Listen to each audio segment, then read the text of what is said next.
David Victor, let me don't catch you in the league this season. If I get you in the league this season, it's over. I have to say, I've heard this before. When you guys were bringing in Zinchenko, this is the same way you were waxing lyrical. When you brought in Jesus, oh, we brought in Prem Proven. He won trophies at Man City. Jesus, he's better than Harry Kane. Oh, no, then you brought in Calamari. Oh, we're bringing in Calamari. You lot even did the same thing at the beginning of last season for Sterling. Yeah, this is what you said, Tony. It makes sense to bring in Sterling because with the way that we attack with the speed, you can get a through ball from Declan Rice. Sterling will get on the end of it and bag it in. That's all I heard. We'll win a title race. I don't think we win the league. What's wrong with saying that? I'm not understanding the kind of chest because for me, with all the money that you've spent, all the players that you should be bringing, you've brought in, Charlie, really what you should be saying is we're winning the league. We'll take, you know what I mean? We're winning. Or, do you know what I mean? But I could say that, but I'd be being disingenuous and not being truthful. No. I hear that. But for me, it's like, if you're just competing, then you're no different to Spurs in a way. And just, look, I'm trying to be polite about Chelsea and what they've done. I'm on the fence with Chelsea. I think they're very much improved. However, there are some gaping holes. The biggest one being your goalkeeper. Agreed. No serious team in the top 6 is going to have a keeper like Sanchez. Let's all and this bravado about shaking your bum for winning the Club World Cup when you played a seriously fatigued PSG. You're going to see more of a PSG on Wednesday than the one that turned up simply because they've had a break. You know, these guys have literally just played the Champions League final and then played another month of football, and Chelsea is shaking their bum. And we didn't do the same thing. We didn't play the same amount of football. No? You played Luka Modric that was born in 1984 on the weekend. 1984, yeah, making him 42 next year, and you're shaking your bum like you're. See, look. Well done, you've improved, but really and truly, you, Newcastle, Spurs, and Arsenal, we're all on the same page. We're better than Newcastle, Deji. Come on, we're better than Newcastle. I'm not sure. I think if Newcastle keep Isak, that's the big Newcastle are probably eight. Hey, Deji, I know when you saw that news last night, you was here. You already started speaking. I know you're getting a pen and paper. Right? You started to write some bars. He's thinking of the tune to rate for the Here We Go. Chat to us, Savio, big business. Yeah, Savinho, bro. I think it's massive. I didn't think a signing like that could be possible, but a signing like that is needed to lift the spirits. Savinho is a bad man. Let's just be honest. And from looking at the stats, he's stronger on the left-hand side than he is the right. I should just quickly point out and say, based on what Jay was saying, the Bayern Munich games and the PSG games are blessings in disguise. Yeah, one, the Bayern Munich game highlighted the golf in class. That's what you get when every area of your position, your 11, is on job. You get Bayern Munich, yeah? We don't have a 10. We don't have a minute. Remember, before the Bayern Munich game, Tottenham had come out to say that we're only looking for a 10 and a centre-back. After the Bayern Munich game, we're like, bloody hell, mate, we need a winger. Yeah, because Turner make it, and neither does Odegaard. Do you get what I'm saying? So that's why we're bringing in Savinho. Savinho's going to be massive, bro. If you think what Thomas Frank has had to do with Championship League One players, now he's dealing with up-and-coming Brazilian superstars, and I think he's going to cook. I think Savinho's going to cook. I think he could even break into the Brazilian national team. But the reason why we are not able to see Spurs' identity is because we haven't got all the pieces to the jigsaw. What can you possibly do against Bayern Munich when you ain't got any creativity on field or on the bench? There's nothing you can do. All you can do is sit back and hope for the best. The same for the wingers. They're not up to scratch, bro. So until we sort out, I would have liked to have seen us play Bayern Munich with a Savinho, for example, and an Eze. Just those two signings, I'm not saying we're gonna win, but we will have more of a goal. Yeah, and the players on the pitch can look. Kudus can look at Eze. Eze can look back at Kudus and say, "Bro, let's just double team these brothers right now and see what we can do." Kudus is by himself. He's looking at Papsar. He's looking at Brennan Johnson. It's not. He's not on my level, man. It's not on the level, bro. So until that happens, we can't really judge. The only positive thing that we can take out of pre-season so far, and I don't give a damn what anyone says. Getting a win against Arsenal and a draw against Newcastle is no joke. Is that defensively we're stronger, and for that I am grateful. But in terms of the attack, yeah, we are looking very, very meaty. Trying to get either Savio or Eze, either or if it's they want both. I have a theory. Go on. Look, I think Tottenham have always been in for Eze. And I was always laughing when Arsenal fans were saying that they've got Eze over the line or Eze's agreed terms. I think the issue with Spurs and Eze is terms. I think we're offering him some idiot P. Do you know what I mean? I think, Daniel Levy's offered Eze 140, 150 a week. Yeah. And Eze's saying, if I come to Spurs, I'm the best player at your club. Minimum, I need to be on 200 grand a week. Because don't get it twisted. Arsenal will be spending 200, 220, 30 grand a week for Eze.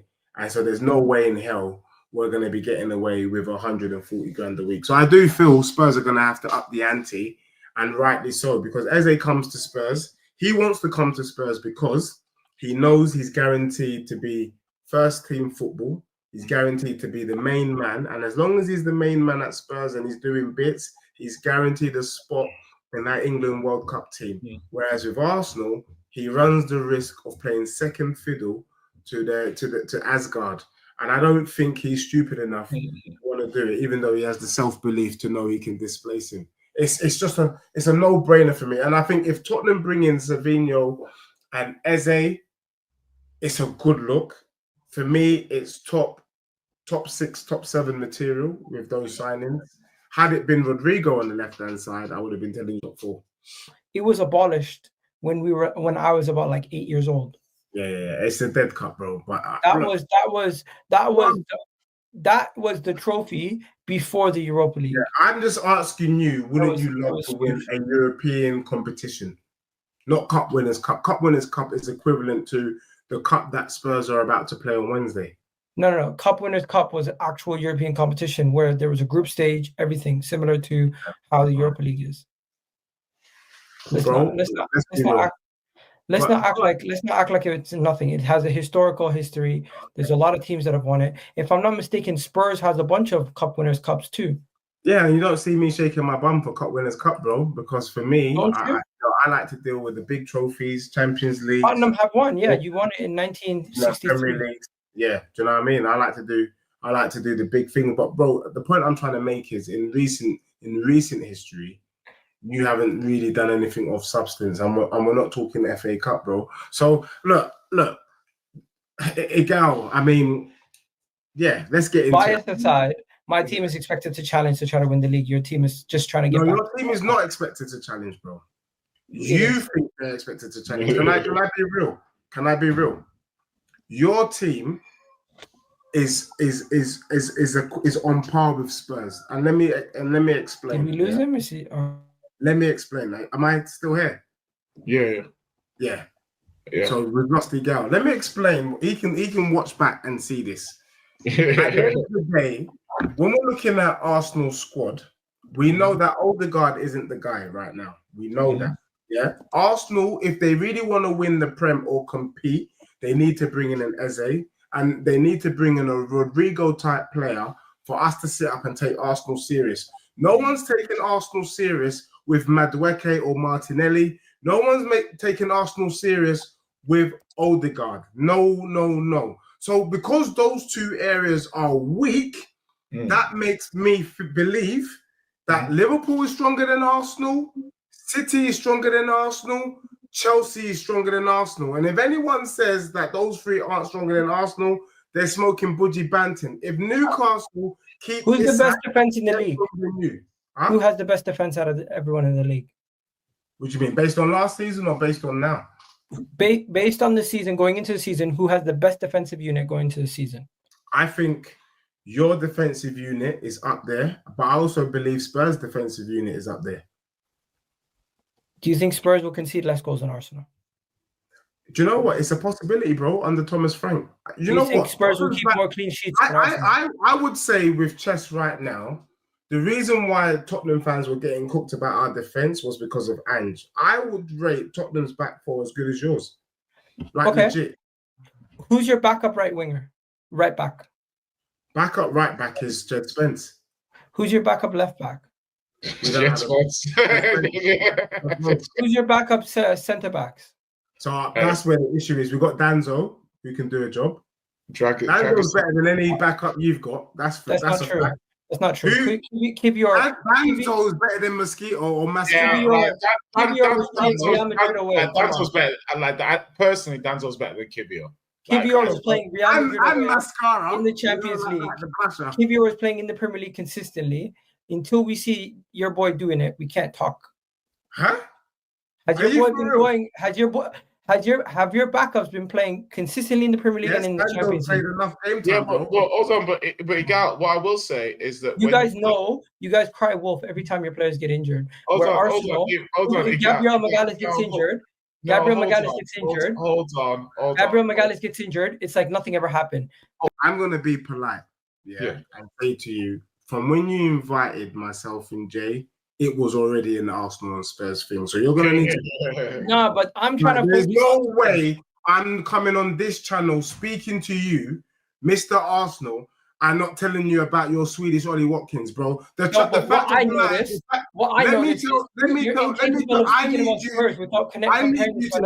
need you to hear this live and direct. Your team ain't all that, bro. Like legit. Like your Gyokeres guy, I think he's a Swedish Ollie Watkins. Madueke's crap. Mosquito's all right, but he's not starting. Who else did you bring in? Zubimendi. He's not gonna influence your midfield the way Partey influenced. Bro, you're not all that, bro. And the truth is, Havertz might end up still being better than your Swedish Ollie Watkins. So let's just keep it real.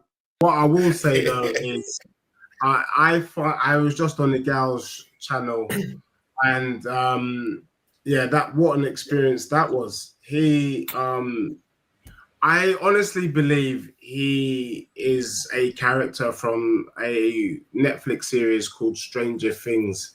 In that series, there's a young lady called 11 that is able to do things with her mind in the upside down. And I think Igal is legitly from that world. I really hope somebody gets his actual body and spirit from the upside down, but that brother can't be real, I swear down.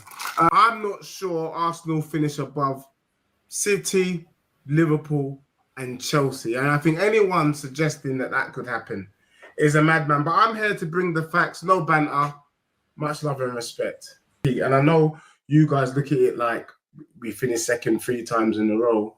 I think this season, bro, is a different ball game entirely. He gets 11 goals in the Prem. But what is your actual point? I'm talking of in the Prem. You made a defense. You made it. Nah, Deji, you're being disingenuous. You make a defense for Solanke due to the system. Does Arsenal's system cater to Gyokeres? Yes or no? No, it doesn't. Okay, so does not cater to Gyokeres either. Okay, if your system doesn't cater to your striker, and yet that's why you defend him. To be fair, Tony has a right to say, yo, he's not going to score the amount of goals that you want at Arsenal that you expect because the system ain't catering to him. So it's the same thing, bro.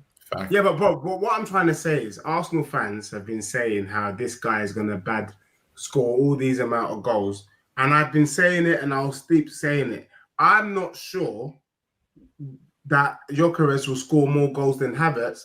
And then when I make that statement, I make it based on the way that Arsenal play. However, if you tweak your game where Gyokeres is the focal point and all you want to do is give him the ball so he can bang it, then yes, by all means. You never said that though. You never said that though. You called him. No, you never said that though. You called him. No. I can't lie. Here I'm gonna back Tony. I'm sorry, David. You called him. You called him the Swedish Ollie Watkins. That's what you put. Exactly. So you were saying that he's not 15 that good. goals. You never said that. Now you're talking about Deji has never rated my prediction about Gyokeres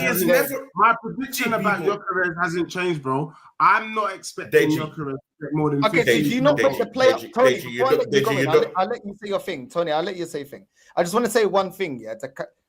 Do you not rate the player or do you not rate the system that he's in? One or the other. I don't think I don't think the system works for him. But also, I don't think he's the gunman that you guys are making out. So why are you then? This is what I'm saying. Spurs, let me don't catch you in the league this season. If I get you in the league this season, it's over. It's over. It's over. Right. Big up to you. Big up to Tony. And I want to just big Tony publicly in terms of his artistry. You know, YouTubers these days are considered artists. And I have to say that when it comes to artistry, Tony's up there with one of the very best. I have to say, I've heard this before. When you guys were bringing in Zinchenko, this is the same way you were waxing lyrical. When you brought in Jesus, we brought in Prem Proven. He won trophies at Man City. Jesus is going to bring trophies up top. Deji, shut your mouth. He's better than Harry Kane. Oh, no. Jesus is better than Son. Then you brought in Calamari. Oh, we're bringing in Calamari instead of a striker because you know what? We want to reinforce our defense. Look what they're going to do. Woohoo. Oh, we brought in Mourinho. Oh, look at Mourinho, defensive midfield destroyer. He is the next best thing since Superman. Oh. Then you do the same thing for Madueke. You lot even did the same thing at the beginning of last season for Sterling. Yeah, this is what you said, Tony. It makes sense to bring in Sterling because with the way that we attack with the speed, you can get a through ball from Declan Rice. Sterling will get on the end of it and bag it in. That's all I hear. And each time, all of your predictions about your players have been wrong. All of them. Even Jorginho. Oh, Jorginho. The way that he pops the ball, he'll be popping it in the midfield. Arsenal's cooking. No. None of those players made you cook, bro. You get me? None of them, bro. None of them. So for me, I've heard this waffle. What I can say, though, is sometimes it's very, very difficult sitting here listening to you guys because you guys are very persuasive. Yes, you man can sell snow to an Eskimo. I'm proof of it. But that don't make it right, bro. Because right now, you're chatting waffle. Now you want to make us believe. I had a gal chatting about Madueke, and can you believe Igal said that Madueke is better than Savinho? This is the level of delusion that we're getting from the top gooners. So, bro, I don't know what to make of it. Is Arsenal fans, the top gooners, are they a laughing stock or a joke? Or are we being for real? No, you're being disingenuous in that. Listen, you're being disingenuous in that. To give Gyokeres it has the numbers. It has the numbers. He's got the numbers of a Savinho. All I'm saying is... I'm not saying he's technically better, but he has the numbers over him. Statistically, he has the numbers over him. Does Gyokeres score more goals than Isak this season? Yes. I've told my peeps out there on Sarkazin TV, not here yet, but this is the time I'm saying it here, he's going to get 20 to 25 goals. Easy. I'm putting the word there. Easy this season. How about that? Northside, I don't know how you... 20, 25 goals. Easy. This is not copium talk. Northside, I don't know how you keep track of your streams, but this is one stream that you should just kind of highlight or pin. He scores 20, 25 goals. We may need to come back to this around December. If they're saying this type of ridiculous half-baked statement. Can I just say, big up to the people in the chat, because imagine speaking to people live and they're not getting your point, but the people in the chat are getting my point. Northside, can you bring up Enos G 1 billion yen? Please read that comment, please. That's the point I've been trying to make all evening. The point I'm trying to make is a striker profile like Gyokeres, like Solanke, will get goals at Arsenal. That's the truth. With the way that you play, they should bang. What I'm saying is I don't think Gyokeres gets the 25 plus goals that everyone's claiming. I think Gyokeres gets 15 and he smashed it if he gets 20. Savio to Spurs. Deji, what's your thoughts right now? Do you think he's going to cook? Bro, I'm not even gonna lie. Even though this is your show and on your channel, I should be asking you that question. Because Savinho to Spurs, you know what that speaks? It speaks levels, bro. Tottenham making the sort of signings you should be making. That's what it tells me, bro. No disrespect, no fight talk, because all love out here. Savinho is a big boy signing. And if Tottenham finish that off, cap it off with Eze, because right now Tottenham are putting serious interest in Eze. I don't know why people like to poo-poo this whole Eze thing. He's not an Arsenal player yet, mate. It could be long. A front three of Kudus, Savinho, and Eze is to be respected, bro. Come on, like, respect it, bro. I'm happy, bro. What's your okay? Cool. You expect to lose against PSG. What is your prediction for Arsenal's first game of the Prem against Man United at Old Trafford? Yeah, bro. I'm thank you for giving me the space to, and also thank you for your questions. You know, you're an excellent host. Look, bro, I expect you to lose 2-1 to United on the weekend, bro. I don't see you winning, and I swear that the cooking. I look forward to your reaction show. It's one of the best I've ever seen. You and Tony, bro. I think you lose, bro. I don't see you winning this weekend against United. You don't see us win. What do you think? Draw. I actually think Cunha and then Mbeumo, the two brothers. I think they score and they win, bro. I think you lose 2-1. Okay, we lose 2-1. Okay, that's your prediction. Arsenal, Man United.